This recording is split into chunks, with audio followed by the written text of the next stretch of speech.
26 अगस्त को अर्धकुमारी के पास आई आपदा ने देश को झकझोर दिया।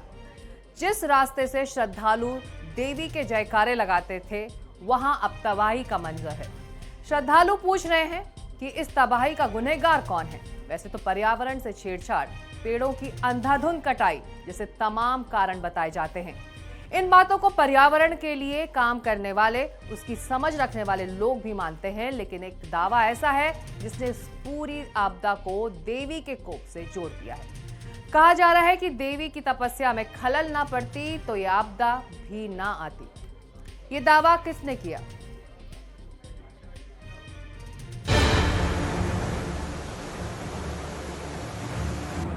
पहाड़ों पर इतने सैलाब क्यों आ रहे हैं?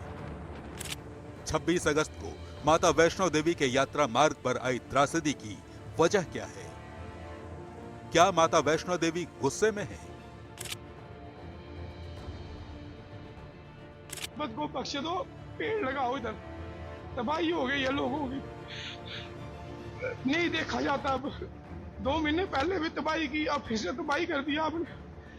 माता रानी के पहाड़ों की जड़ें देके रख दिया आपने। कितनी डेवलपमेंट करनी है, और कहीं जाके डेवलपमेंट करो, इधर नहीं करो।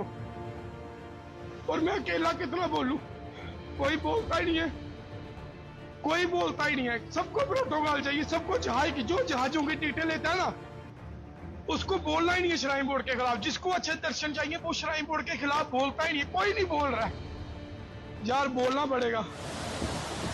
जम्मू में बारिश ने 115 साल का रिकॉर्ड क्यों तोड़ा? वहां पहाड़ों से चट्टान क्यों खिसक रहे हैं? सैलाब में घर बार क्यों बह रहे हैं? क्या देवी तप में खलल से नाराज है? सवाल यह है कि माता की युगों पुरानी तपस्या का रहस्य क्या है, और इस हादसे का उस तपस्या से वाकई कोई कनेक्शन है?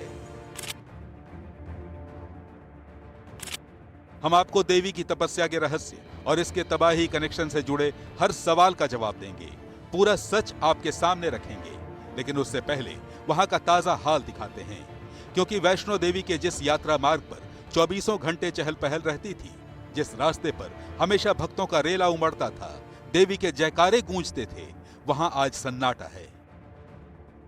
जो बाजार, ये दर्शन कोटी के पास का जो बाजार 24 घंटे जहां पर चहल पहल रहती थी, इस समय वहां पर आप साफ देख सकते हैं ये लोग श्रद्धालुओं को तरस रहे हैं, और श्रद्धालु का ना आना इनके जीवन यापन के लिए बहुत मुश्किलात पैदा करता है, क्योंकि इनके कामकाज पर इसका असर पड़ता है। 26 अगस्त को अर्धकुमारी के पास अचानक बिजली चमकी, सैलाब आया और पहाड़ का हिस्सा टूटकर सड़क पर आ गया। देखते ही देखते देवी के जयकारे मातम के शोर में दबते चले गए। ये हादसा हुए 2 दिन गुजर चुके हैं, लेकिन न तो अब तक यात्रा शुरू हुई है, न लोग त्रासदी का वो मंजर भूल पाए हैं। हम लोग इतने देर से भागे बच्चों को लेकर। आप जा चुके थे यात्रा में? हाँ, यात्रा में जा चुके थे हम लोग, बहनों लोग जा चुके थे। तो ऐसे भड़बड़ गिरने लगे। हम लोग इतनी तेज से भागे, बच्चों से मार मार के किसी से भाग लिया। अर्धकुमारी से कितनी दूर थे आप? हम अर्धकुमारी से मतलब थोड़ी दूर थे, वहाँ जो थोड़ा करीब में वहाँ पहुँच सकते थे थोड़े। अच्छा। हाँ, वहाँ पे जा नहीं सकते थे। हाँ। कि थोड़ा आगे गई, थोड़ा ऐसे थोड़ा यहीं पर गिरने लगा। अच्छा, थोड़ा से हाँ, वहाँ तो दूर था, तो ऐसे हम लोग भाग लिया। ऐसा नहीं है कि कुदरत ने चेतावनी नहीं दी, इशारे बहुत किए। जिस वक्त तबाही का पहाड़ तोड़ सैलाब आया, उससे पहले बड़े जोर की बिजली चमकी थी।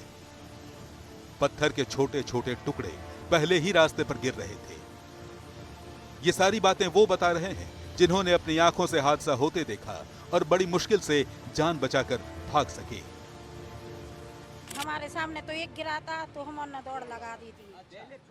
पत्थर गिरे, पहले छोटे छोटे पत्थर गिरे, तब हम लोग वहीं पे थे। हम लोगों ने कहा भाई जल्दी निकलो, पत्थर गिरना शुरू हो गया है। तो जैसे ही थोड़े हम लोग आगे बढ़े तो आग एकदम महला पानी आया। उसके बाद थोड़े से करीब 50 फुट आगे बढ़ने के बाद वहाँ पे एकदम पत्थरों की आवाज आई, 3 सेट भड़बड़ाने और चिल्ला चोट मच गया। मध्य प्रदेश से आए इस ग्रुप में 40 लोग थे। किस्मत अच्छी है, बाल बाल बच गए। तो कुछ ऐसे भी हैं जिनके सिर पर मौत मंडराई जरूर, लेकिन चेतावनी देकर सिर्फ छू कर निकल गई। अचानक से बिजली कड़की और वहाँ से ऊपर से मलबा चला आ रहा था, उसी में हम लोग दब गए थे। तो आप दर्शन करके लौट रहे थे? दर्शन करके लौटे थे। कहाँ तक आ गए थे आप? अरे अर्धकुमारी से थोड़ा बहुत नीचे थे। अच्छा, तो ये आपके हाथों में चोट कैसे लगी? अरे वो पीछे से मलबा चला आ रहा था, उसी में हम लोग दब गए। मेरा बैग भी दब गया था। अच्छा। कैसे खींच के निकाला हमको पता है। अच्छा। बहुत परेशानी थी। तो हाथ पैर में कोई फ्रैक्चर हुआ या फिर केवल? मेरा हाथ फ्रैक्चर हो गया है। ये हाथ फ्रैक्चर हो गया? हाँ। आप दब गए थे या फिर चलते फिरते मलबे दब गए थे। तो फिर बाहर कैसे निकले? हिम्मत करके निकले किसी तरह। पत्थर, बड़े बड़े पत्थर थे? यस सर, बड़े बड़े पत्थर थे। और पानी भी था पत्थर? यस सर, पानी भी था। अच्छा, तो आपका ये वाला हाथ पत्थर के सर नीचे पत्थर के नीचे ही आ गया था। हाँ यस कैसे सर। निकला आपका ये सर हाथ? किसी तरह खींच खांच के निकाल लिया। वैष्णव देवी मंदिर तक पहुंचने का रास्ता बंद है। रास्ते में फंसे यात्री किसी तरह नीचे पहुंच रहे हैं, लेकिन जाने की इजाजत अभी किसी को नहीं है। बारिश खुला तो अभी आज हम लोग को 10 बजे के बाद इंटरव्यू वहाँ से साहब लोग मिल करके किए। पैदल आए वहाँ से या गाड़ियाँ भी चल रही नहीं, पैदल चल के आए सर, पैदल चल। घोड़े खच्चर चल रहे हैं? नहीं बंद नहीं, कुछ नहीं, केवल आने दे रहे हैं, जाने नहीं दे जब आपने आते हुए देखा तो कितना नुकसान था? आप कहते हैं बहुत तबाही हुई हो। जी जी, कहीं कहीं गिरा था पहाड़। कहीं पहाड़ गिरा था? दुकानें वगैरह भी टूटी? दुकान सब बंद है, दुकान सब बंद है, पूरा रास्ता। लेकिन रास्ता नहीं मिल रहा है। रास्ता रास्ता कहीं कुछ खाने पीने का नहीं, रास्ता साफ रास्ता साफ है। किस्मत वाले थे इसलिए बच गए, वरना कुछ भी हो सकता था। क्योंकि कुदरत जब तबाही लाती है तो छोटे बड़े, अमीर गरीब किसी का भेद नहीं करती। और इस बार जम्मू कश्मीर समेत पूरा हिमालय क्षेत्र मानसून के बिगड़े मूड की मार झेल रहा है। उत्तराखंड में इस मानसून में अब तक लगभग 1077 मिलीमीटर बारिश हुई। ये सामान्य से 14% ज्यादा है। हिमाचल प्रदेश में इस साल अब तक 40 से ज्यादा बार बादल फट चुके हैं। पिछले साल ये संख्या सिर्फ 12 थी। जम्मू में 26 से 27 अगस्त के बीच सिर्फ 24 घंटे में 380 मिलीमीटर बारिश हो गई। इसने एक दिन में बरसात का 115 साल का रिकॉर्ड तोड़ दिया। जम्मू कश्मीर में मानसून सीजन में अब तक लगभग 775 मिलीमीटर बारिश हुई। दिल्ली में इतनी बारिश औसतन एक साल में होती है। सवाल यह है कि जम्मू कश्मीर के पहाड़ पर मची बारिश और बाढ़ वाली तबाही क्या इंसानी लालच का नतीजा है? क्या कुदरत से छेड़छाड़ इसकी वजह बन रहा है? इन सवालों के जवाब जरूरी हैं, क्योंकि इल्जाम माता वैष्णो देवी श्राइन बोर्ड पर भी है।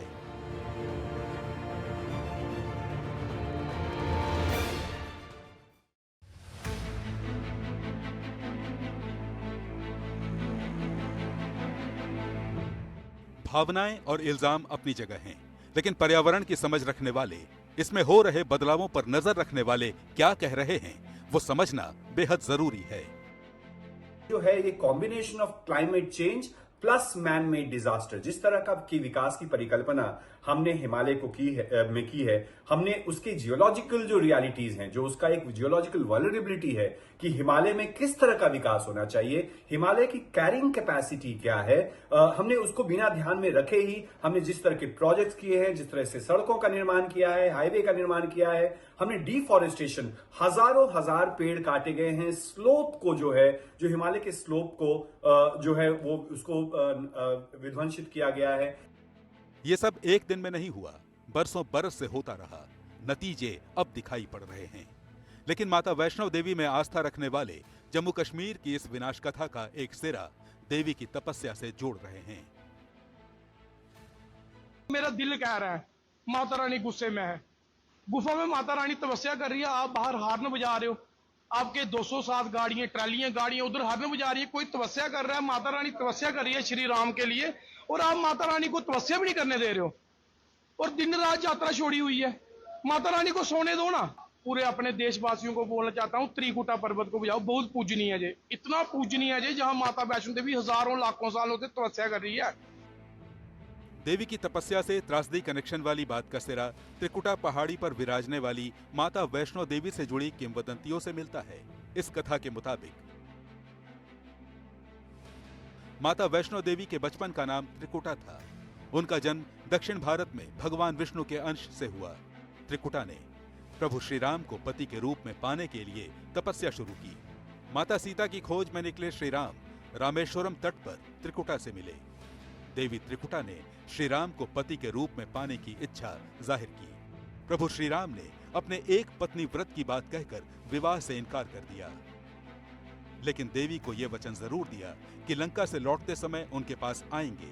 अगर देवी ने पहचान लिया तो विवाह भी करेंगे। कथा के मुताबिक श्री राम साधु वेश में देवी त्रिकुटा से मिलने पहुंचे, लेकिन देवी उन्हें पहचान नहीं पाई। तब श्री राम ने कल की अवतार में देवी से विवाह की बात कही और तभी से माता वैष्णो देवी त्रिकुटा पर्वत पर तीनों महाशक्तियों महाकाली, महालक्ष्मी और महासरस्वती की पिंडी रूप में विराजमान हैं। स्थानीय लोग माता वैष्णो देवी और प्रभु श्री राम की इसी कथा का जिक्र करते हैं और भक्तों की बढ़ती भीड़ को देवी की तपस्या में खलल और पहाड़ों पर मचे विनाश को देवी के क्रोध का परिणाम बताते हैं।